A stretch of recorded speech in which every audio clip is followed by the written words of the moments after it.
Well, here we are. Jesus, having raised Lazarus from the death, is now sat at his table for dinner.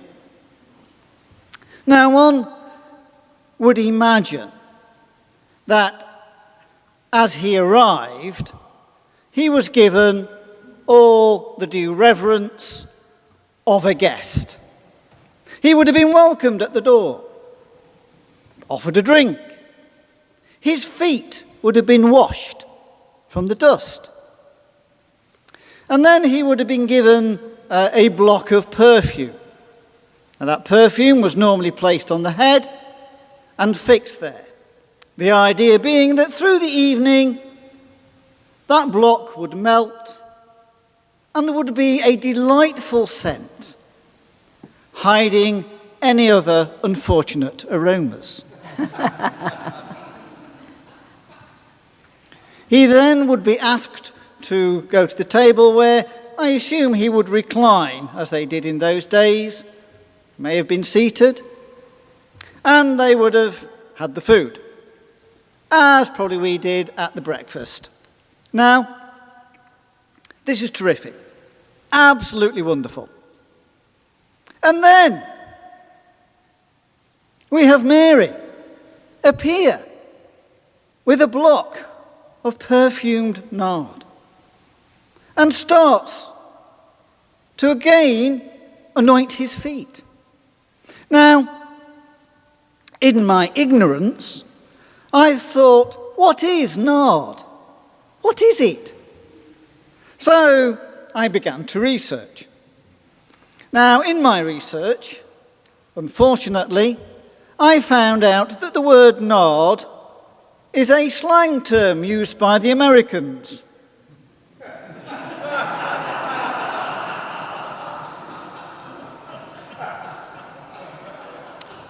What can I say? We let you have the country.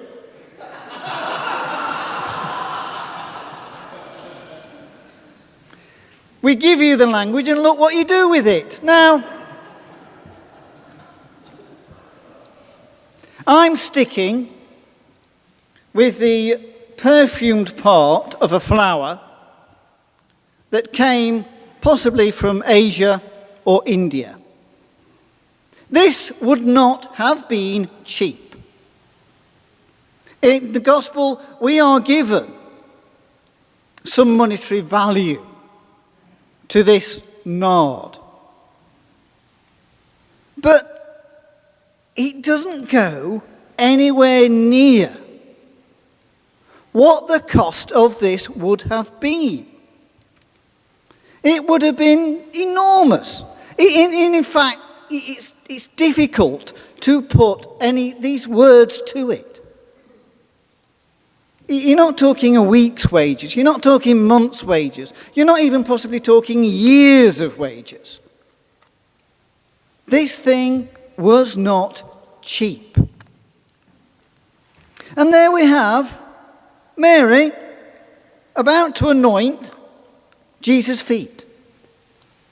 It is one of those moments, those kind of slow motion moments, where you see your most valuable vase about to fall off the mantelpiece. And you're looking at it and you're going, no! As it hits the floor.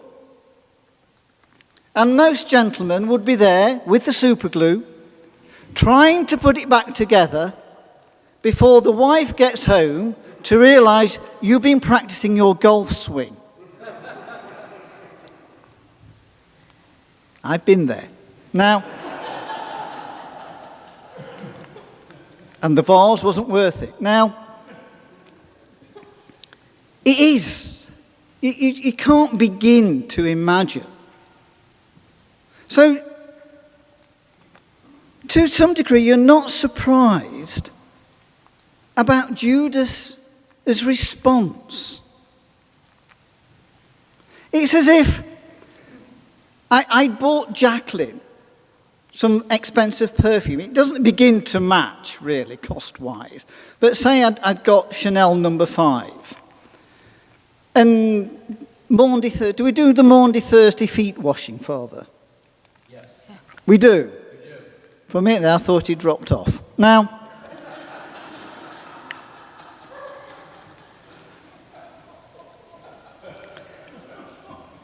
so it's as if halfway through the foot washing, Jacqueline comes down the central aisle and says, Father Wynne, use this. I would be in total apoplexy. What is she doing using that perfume on Father Wynne's feet? Now, anybody who knows Jacqueline... Too good.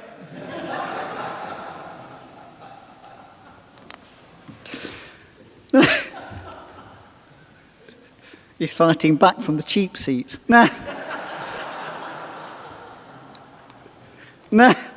anybody who knows Jacqueline knows that that cannot be true. Because Jacqueline, with Chanel No. 5, puts Gollum from The Lord of the Rings as a complete amateur with regard to my preciouses. You know, it's... Now, somebody did once try and take the perfume from her. We have heard that he will get out of hospital. He will be able to walk again, possibly. Don't tell her I said that. When she comes in with the Sunday school, just smile at her sweetly and, just don't mention anything. Otherwise, it could be a very quiet afternoon. Now, but it is that moment. Why? Why? What is it about? I mean, Judas kind of responded as we all would. What is going on? Now, yes, he did hold the purse.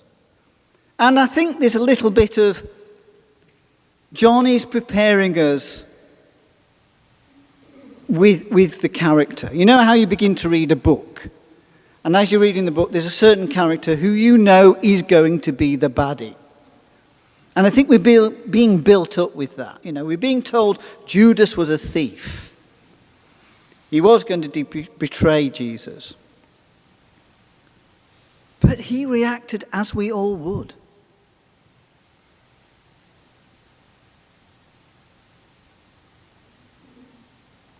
I think there was a definite recognition of who Jesus was. They had identified him as the Messiah. In my lectionary, it states we are approaching the Passion. We are getting to the time where Jesus takes that journey to the most horrible forms of death. And he goes there for us. We know that. They didn't. But they recognized who he was, his worth, his glory. He was going to be their Messiah. Ask them what form of Messiah, we may have got different answers. But he was going to save them. That was the need for the use of those expensive nard. And as Jesus said, it was not just for that moment, it was for his death.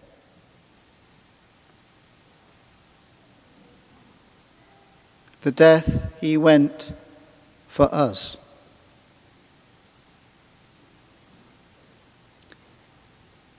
We have journeyed through Lent.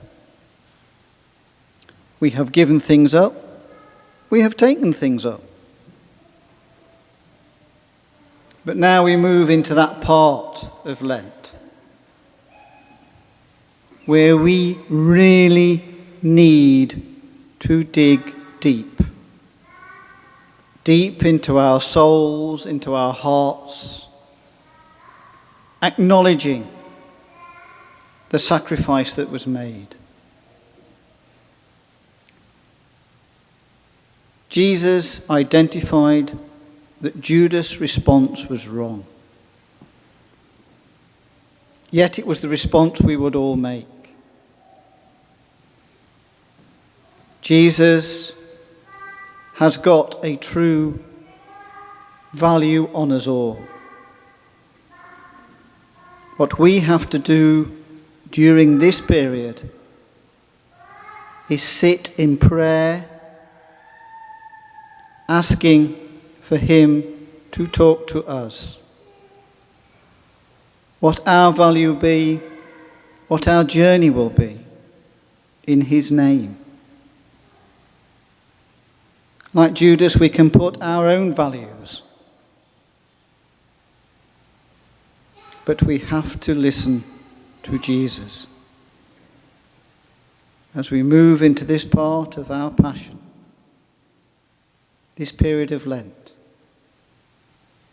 Let us all now dig deeply, still ourselves, and be in prayer to ask the value of what Jesus is to us and what we to him. Amen.